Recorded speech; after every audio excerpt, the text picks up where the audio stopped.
Ontem a gente falava, Vinícius Dornola, de um acidente, de uma perseguição, na verdade, envolvendo 2 carros. Um da Polícia Militar, e aí os 2 policiais militares morreram, e os outros 2 envolvidos dentro de um carro vermelho, de um Onix vermelho, também morreram. Eles obedeceram, de acordo com a PM, uma ordem de parada lá na linha vermelha. Não sabíamos até então o motivo. Não, a gente não sabia grandes dinâmica detalhes. da história, e nem né? sabia. A gente sabia a identificação de um dos ocupantes, que a gente achava que era pelo menos a identificação, porque tinha uma identidade junto com o corpo. O Pedro Dobal está acompanhando desde ontem essa história e algumas novidades surgiram, inclusive a polícia começou ontem mesmo a investigar a possibilidade de uso de identidade falsa e também de carro clonado.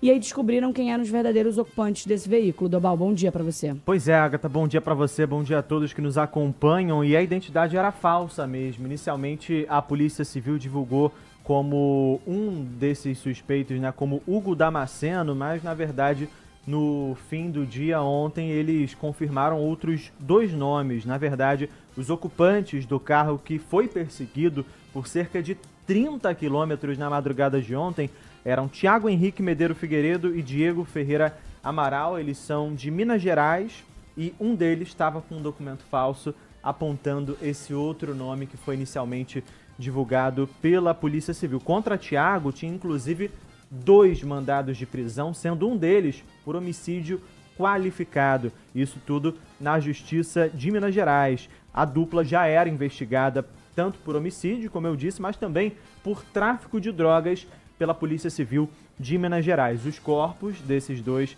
que estavam no carro perseguido estão sendo levados para Minas Gerais, devem ser enterrados no município de Esmeraldas. A previsão é que aconteça ainda hoje, mais para o fim do dia, mas dependendo do horário, dos trâmites, pode ser que o enterro aconteça amanhã. Já os 2 soldados da Polícia Militar que estavam na viatura que perseguiu esse carro e que também se envolveu nesse acidente, né? Os 2 carros bateram em 2 árvores justamente na curva para quem desce para a rua Jardim Botânico. Os carros completamente destruídos, os 4 morreram na hora e os 2 soldados, o Bruno Paulo da Silva e o Bruno William Batista de Souza Ribeiro, vão ser velados a partir de meio-dia no cemitério Jardim da Saudade, em Sulacap, na zona oeste do Rio.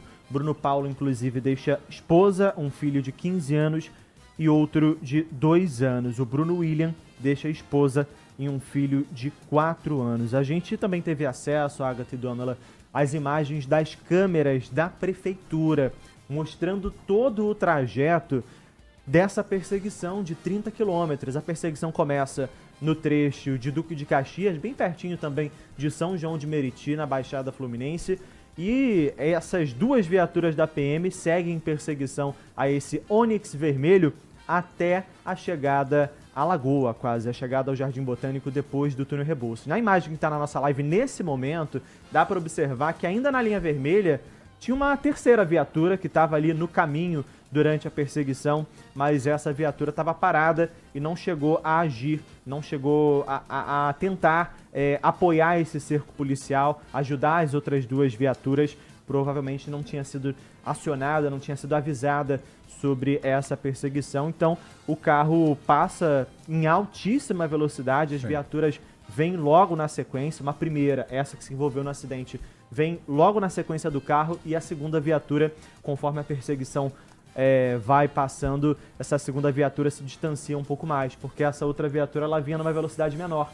E foi justamente a viatura que não se envolveu nesse acidente. A gente questionou a Polícia Militar por que essa 3ª viatura não ajudou nesse cerco, não tentou abordar o Onix vermelho antes dele chegar naquele ponto.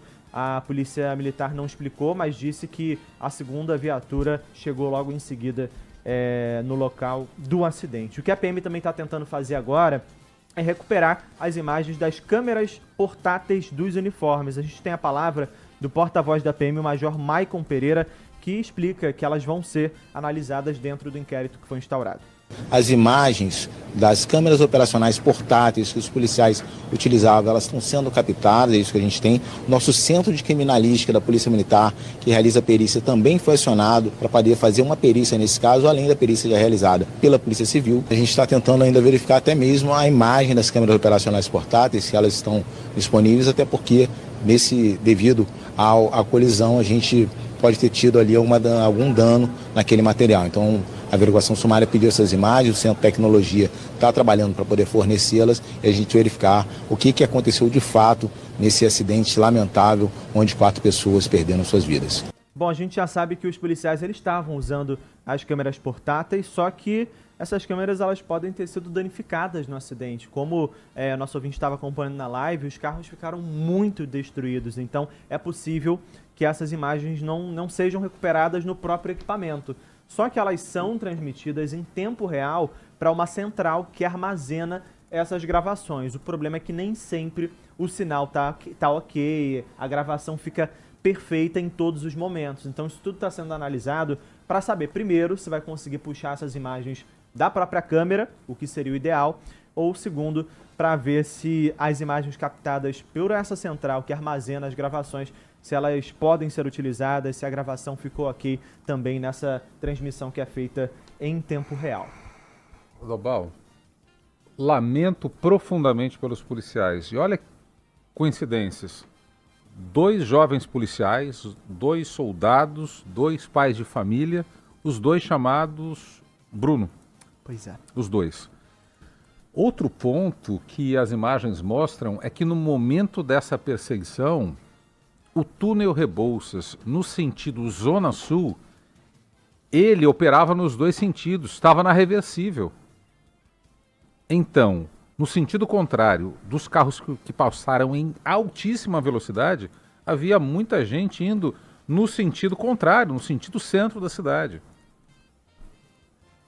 E que pena que nada foi feito, porque no instante que eles entram num túnel, ali não há outra saída senão aguardar os caras na chegada à Zona Sul, ou na agulha para a Rua Jardim Botânico, onde se deu o acidente, ou na pista que vai no sentido Lagoa. É uma pena que isso tenha acontecido, e a gente não sabia até então o perfil dos caras que estavam dentro do carro, usavam identidade falsa, eles não portavam nenhum armamento, não foi encontrado o armamento, mas um deles respondia por homicídio.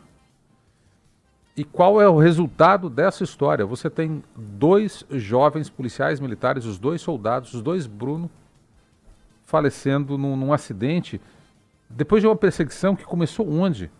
Lá na Baixada, 35 quilômetros.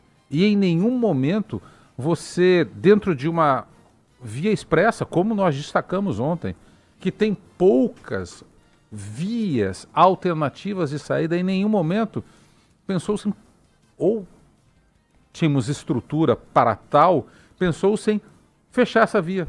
Eles entraram no túnel, eles só tinham um caminho, era sair pela boca do Rebouças no sentido Zona Sul, ou depois dali, a agulha, onde ocorreu o acidente, Dobal, e a pista no sentido Lagoa. Nessas imagens das câmeras da prefeitura, dá para ver que dessa vez não tinha nenhuma viatura parada na saída do túnel Rebouças, mas logo em frente, justamente onde ocorreu o acidente, nessa curva, para quem pega a Rua Jardim Botânico, tem ali um espaço da Polícia Militar, onde geralmente fica uma viatura também. Então, mesmo que não tenha uma viatura ali na saída do túnel, possivelmente teria outra mais à frente, já na Rua Jardim Botânico. Valeu, Dobal. Valeu, Dobal. Obrigada pelas informações. Qualquer novidade você volta, Obrigado. tá?